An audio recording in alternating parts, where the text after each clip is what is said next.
Now from WATN, it's Local 24 This Week with Richard Ransom. Thank you for joining us on this Sunday. We're all ready to go once more to bring you the real story behind the big stories. And you can probably guess what's on the menu for our show this week. 3 weeks to go. The Memphis municipal election is less than 3 weeks away, and voters can already vote early. We'll look at the high-profile mayor's race. Other races, there are many more races the voters will decide on. We'll delve into some of those. And voting concerns. A federal judge suspends Tennessee's new voter registration law to a group and comes forward raising doubts about the integrity of voting machines. We'll get to all of that with my roundtable in a moment. And Mayor Jim Strickland is here. But first, a quick note about today's program I want to share with you. When it was clear all three top candidates for mayor were not going to debate, we wanted to do the next best thing. So we invited them to come on this show individually, one full segment for each candidate, unedited. Candidates Willie Harrington and Tammy Sawyer, we assume, were not interested. They did not respond to the invitation, but we want their supporters to know we tried, and we also want them to know the invitation still stands. All right, let's get to my one-on-one segment right now with Mayor Jim Strickland, the incumbent. Thanks for being here. Thank you, sir. Appreciate it. You're glad the campaign is almost over? I am, yes, because we've worked really hard, and I told somebody the other day, campaigning at 54 years of age is a lot harder than it was at 38 when I started. Things change, don't they? Yes. Yeah. All right, let's talk. Are you disappointed there wasn't a debate? And could you have maybe entertained talking to just Tammy Sawyer in some kind of dialogue instead of? I think you have to have the major candidates there, and Mayor Harrington is a major candidate, and I think without him, it was unproductive to have a debate. So, but I wish it would have happened. Otherwise, we're out in the community every single day. Yeah, my little hashtag now is every waking hour. I'm on the corners of streets at 6:45 in the morning, waving to people. I'm going to town hall meetings, meet and greets, all over this community, trying to get the message out. To avoid a lot of controversy in your 4 years, if there's one that's come up, it has been the issue of minority hiring. And you admitted that there was a mistake made initially in the number, and you revised that and lowered it to some. But I still hear criticism that the city is lumping a lot of numbers together and isn't being fully transparent in how many, breaking down the minority groups, for example, how many of that number were women versus black-owned businesses versus Latino-owned businesses. Proof that how many of the contractors are actually Memphis contractors versus coming out from outside the city. Could your administration be more forthcoming about breaking down those numbers? And no, it's impossible to be more forthcoming. That information is all public record. I'm extraordinarily proud that we're at 20% of our contracts now go to MWBs, an all-time city high. And we just had the biggest project, the convention center, $49 million. My opponents, on the other hand, after 18 years, Mayor Harrington was only at 8 or 9%, and Commissioner Sawyer is at 3%. 3%. This election needs to be more about results than rhetoric, and we've delivered results. The sales tax is a controversial measure that's on the ballot this time. You haven't really taken a position on that. You know, you've got your unions who very much wanted to pass and improve their benefits, and you got some on the city council that have been vocal the other way. Why haven't you taken a position on it? Because I'm not endorsing anything else on the election, whether it's a candidate or a ballot initiative. I've got my own race to run. I want people who vote yes and no on that ballot initiative all to vote for me. So what I have promised, though, if it passes, I will implement it as mayor, even though it's not legally mandated. Is there any merit to the concern expressed by Councilman Conrad and Ford that it could put the city in some fiscal danger if it were to pass? There's some thought out there that eventually the revenue generated will be less on an annual basis than the expenses because healthcare costs increase. So there is some thought on that. I've not seen any absolute proof on that, but that's, I think, the thought process. Let me ask you, how are you going to vote on that? I'm not going to say how I'm going to vote on any candidate or any measure. Mayor, come on, you got to play along a little bit here. The Bus Riders Union, the Mississippi Peace and Justice Center invited all the candidates to jump on board and see what it's like to ride a META bus and made a point of saying in their news releases that you were the only candidate who did not show up. Why didn't you show up, and do you think there's any merit to it? It might be surprising to them, but I don't need them to ride the bus. I've ridden the bus. I've talked to bus riders. I'm the one who's come up with transit vision. It's our administration who's drafted that transit vision on how to improve our transit going forward. It's not that group you're talking about. And that's what we're gathering community support. That's what we're getting the business community behind. That's what the county now is joining behind. That's what some community groups are gathering behind, because we have to, even if you don't drive, even if you never ride a bus, I think you ought to be concerned and want a better transit system, because we have thousands of jobs open right now and free workforce development, but about 15% of our population doesn't have regular access to vehicles.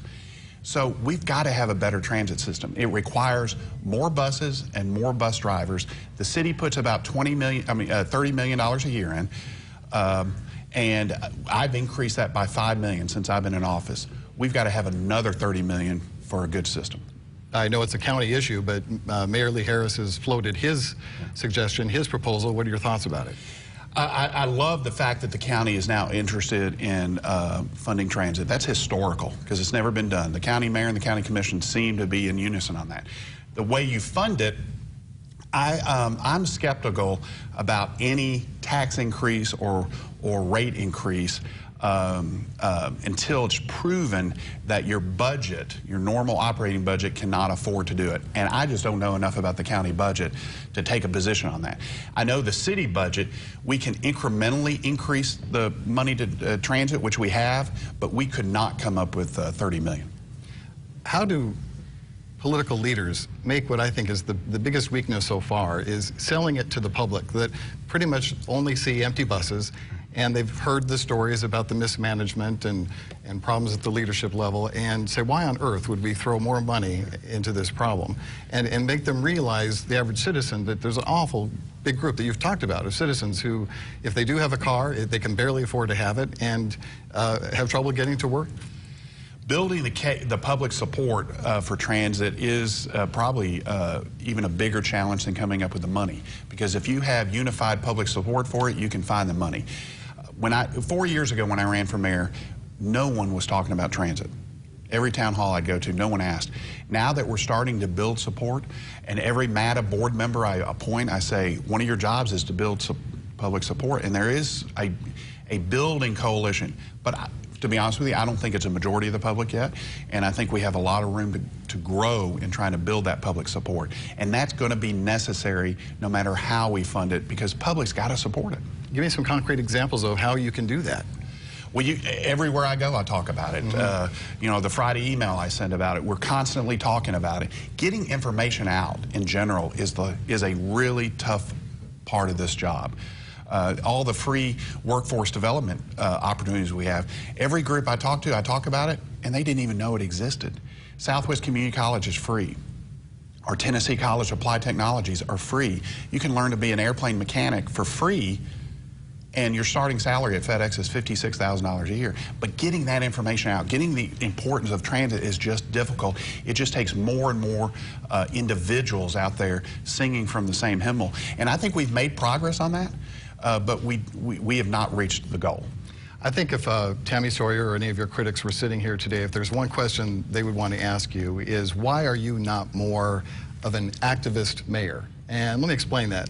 For example, Nashville's outgoing mayor now, Mayor Briley, you know, his executive order on sanctuary cities, for example, not many national type issues that affected Nashvillians locally too, but that he wouldn't take a position on and wasn't afraid to tackle those kinds of controversies. Is that just a difference in style that you're just not going to do? What percent of the vote did that guy get?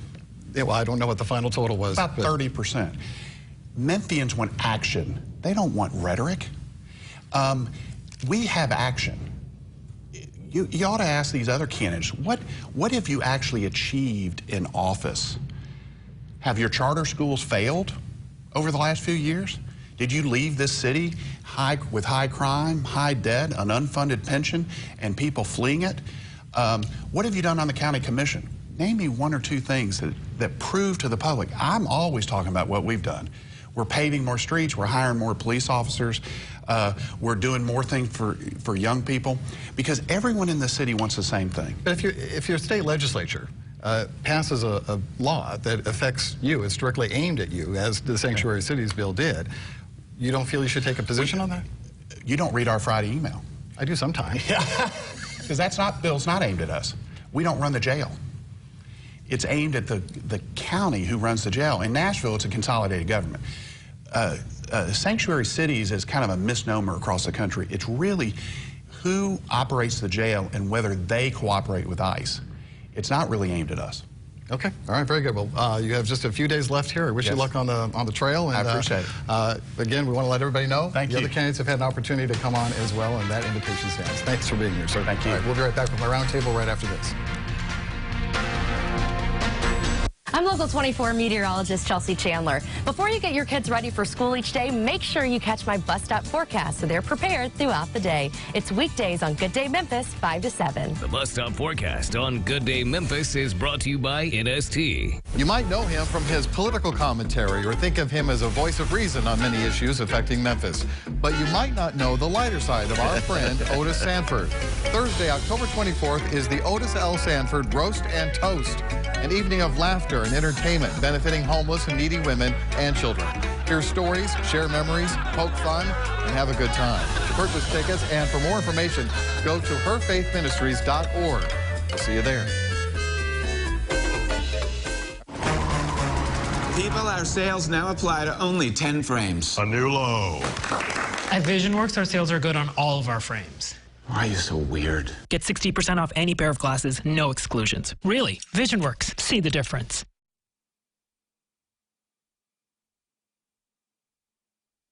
Would give more control to government bureaucrats and insurance companies. They're doing it in the name of a real problem, surprise medical bills. Their solution includes price fixing and looks more like Medicare for all. That's a prescription for fewer doctors, longer wait times, and less access to care. Call Congress. Don't let government and insurance companies stand between you and your doctor. Price fixing is not the answer. Paid for by the Market Institute. Join Local 24 Cares on Saturday, September 21st at AutoZone Park for the Mark Walden Memorial Sickle Cell 5K. Registration will begin at 6 a.m. and the 5K will start promptly at 8 a.m. All proceeds from the event will directly benefit individuals living with sickle cell. The ultimate goal is to improve the quality of life of those individuals living with this debilitating disease. We look forward to your presence at the Mark Walden Memorial Sickle Cell 5K. For more information, go to localmemphis.com. You're watching Local 24 This Week with Richard Ransom. My panel this week, Sam Hardiman with the Commercial Appeal and Local 24 political analyst Otis Sanford. Thanks, gentlemen, for being here. Your thoughts on the interview you just heard. Otis, you first. Well, yeah, I mean, I thought that the mayor did a credible job of spelling out what he has already been talking about for the whole year. He's basing his campaign on results and basic results. You know, we've talked on the show, Richard, about all of the streets that seem to be suddenly paved when they were really terrible a year ago. But that's just part of Mayor Strickland's plan to take care of those basic things. I thought he had a pretty good answer about the minority contracting.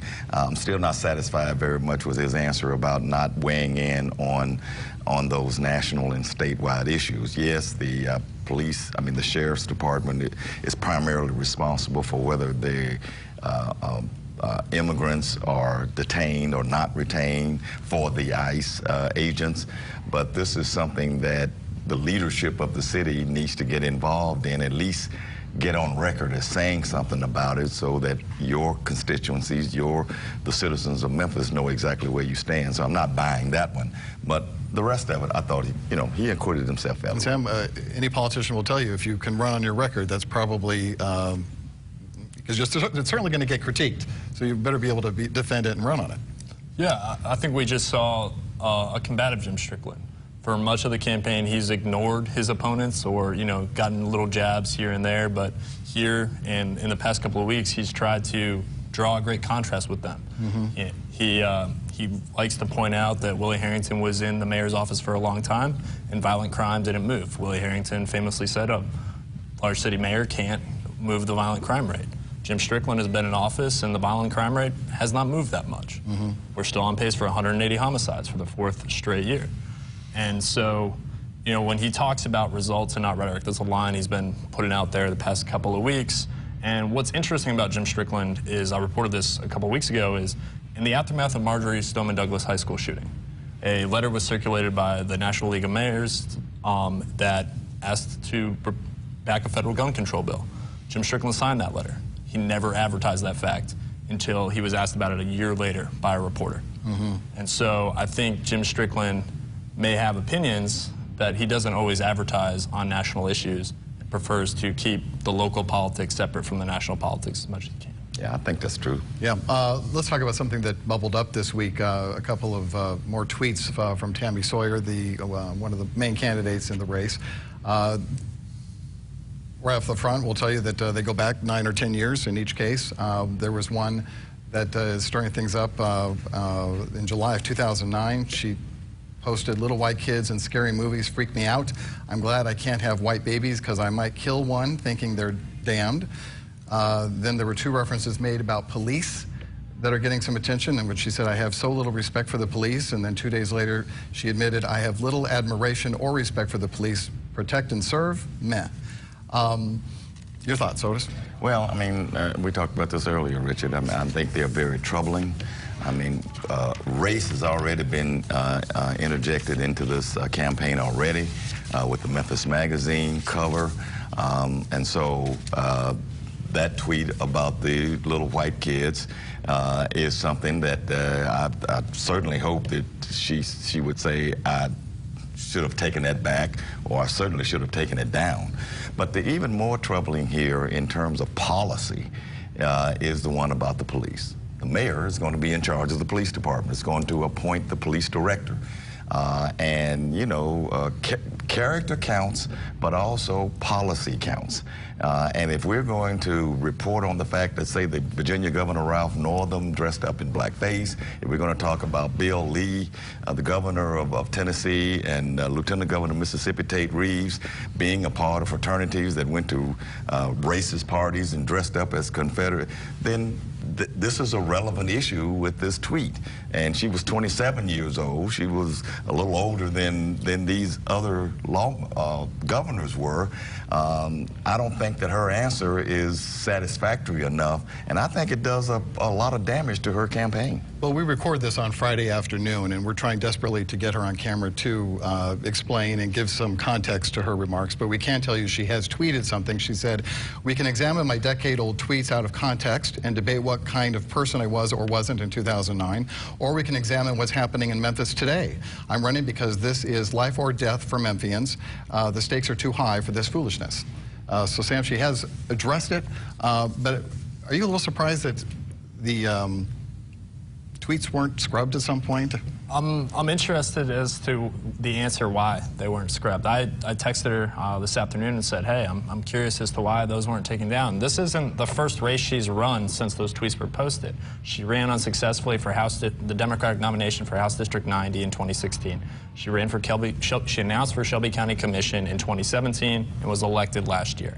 And now, on the eve of the Memphis mayoral election, her 3rd race, and since she returned to Memphis, these tweets are still there. I'm interested as to why, if you're a candidate for 3 notable seats, you haven't scrubbed your Twitter account yet.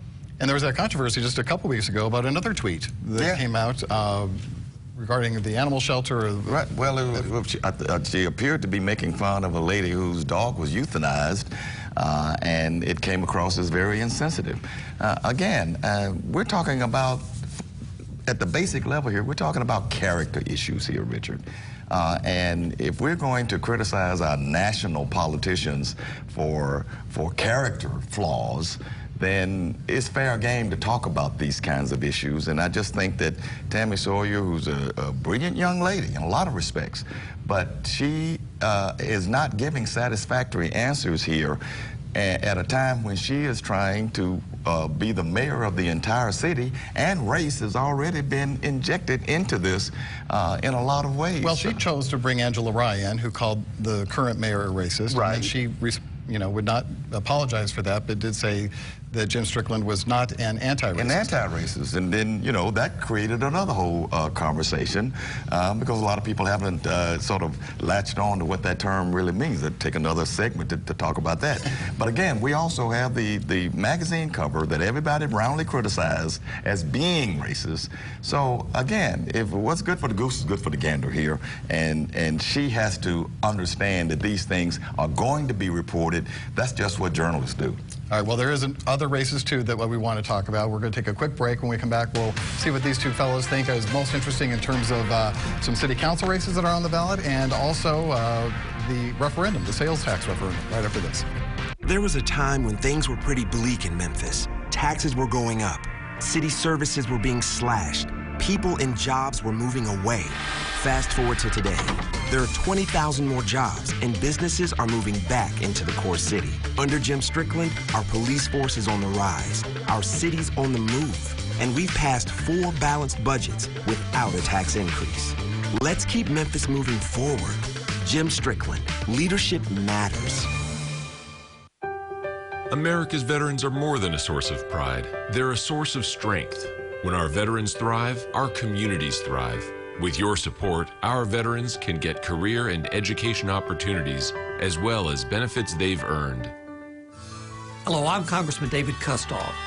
Join me in thanking our nation's veterans. They've given so much in service to our country. Find out how you can support veterans in our community. This message brought to you by the National Association of Broadcasters and this station. Everyone who has ever lived has lived here.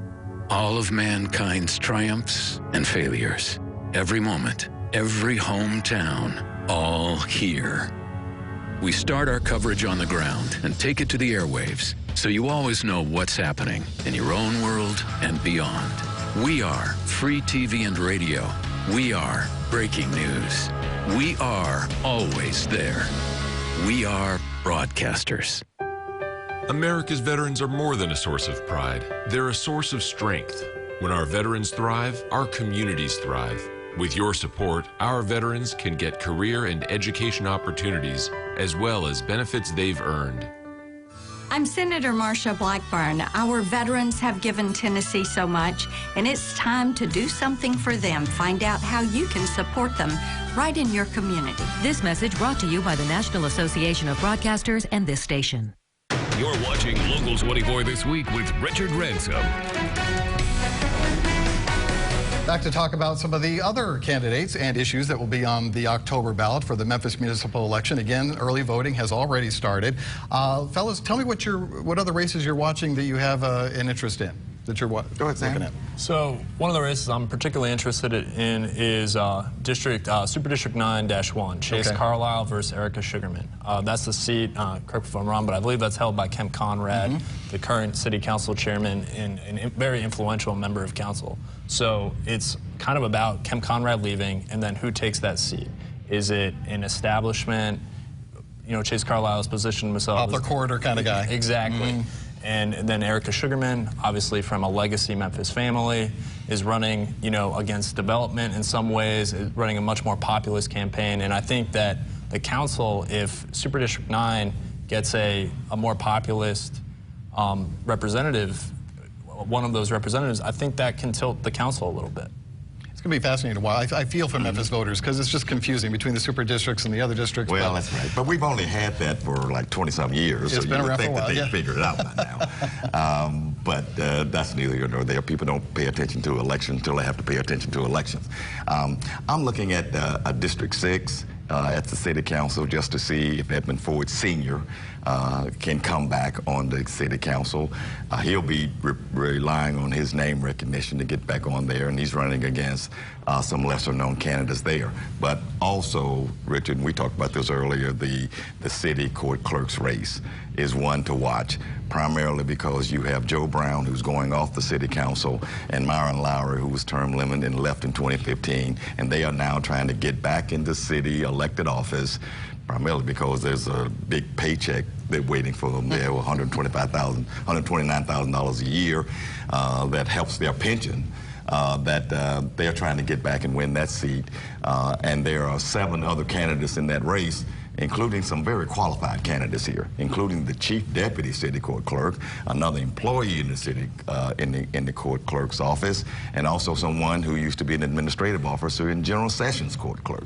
So I just think that the voters are going to decide here whether they're going to go with name recognition or whether they're going to go with people who might be more qualified for the job, and we'll just see how that happens. And truth be told, when you look at the past several municipal elections, it feels like Memphis voters aren't as swayed by the name recognition as they used to be. I'm not saying it doesn't happen, but it doesn't seem like it has quite those. Well, that may be true in some respects. I know in the county, in county government, seems like sometimes the name recognition carries the day. Janice Fulilove got elected last year to a juvenile court clerk, and I think she admitted to Local 24 she didn't know anything about running the office. She won because there was this big Democratic wave. So we'll have to see about that. We'll see definitely on Election Day with the king of name recognition, Willie Harrington. Well, that's right. Yep. Well, right. That'll be the test there. If he can win based solely on his name recognition, because he hadn't really talked about much about what he plans to do if he gets back in. What about turnout, you guys? What do you think? How we're going to break 20%? 20% of 330,000 registered voters. Mayor's, what was the last one? Was 20? The last one was around 27%. 7%, yeah. Got 100,000 voters. Well, all I know is that the Linda Phillips said that the voter registrations were running lower than they expected. And yes, the 2015 was 27%, but 2011 was like 18%. I think it's probably going to be somewhere between the 18 and the 27. I don't think it's going to get any higher than that at all. Well, no, soon enough. Take a break. We'll be right back. Victory Auto, your buy here, pay here pros with over 30 years of experience to get you in a car today. Victory Auto has over 200 vehicles in inventory, and we will help you find the car that fits your needs and budget, no matter your credit score. Our staff will locate a car, truck, or SUV tailored to you with average monthly payments under $300 with affordable in-house financing. When the bank says no, Victory Auto says yes. Just drive your mouse to victoryauto.org, find a car, and apply for credit. It's that easy. Victory Auto, your buy here, pay here pros. The National Civil Rights Museum presents the 28th Freedom Award, honoring Gloria Steinem, Hafsat Abiola, and John Legend. Wednesday, October 30th. The pre-show gala starts at 5 p.m. at the Halloran Center. The award ceremony is at 7:30 at the Orpheum Theater. The ceremony includes a tribute to the Green Book, and the host is Lamont Rucker. For ticket information, visit freedomaward.org.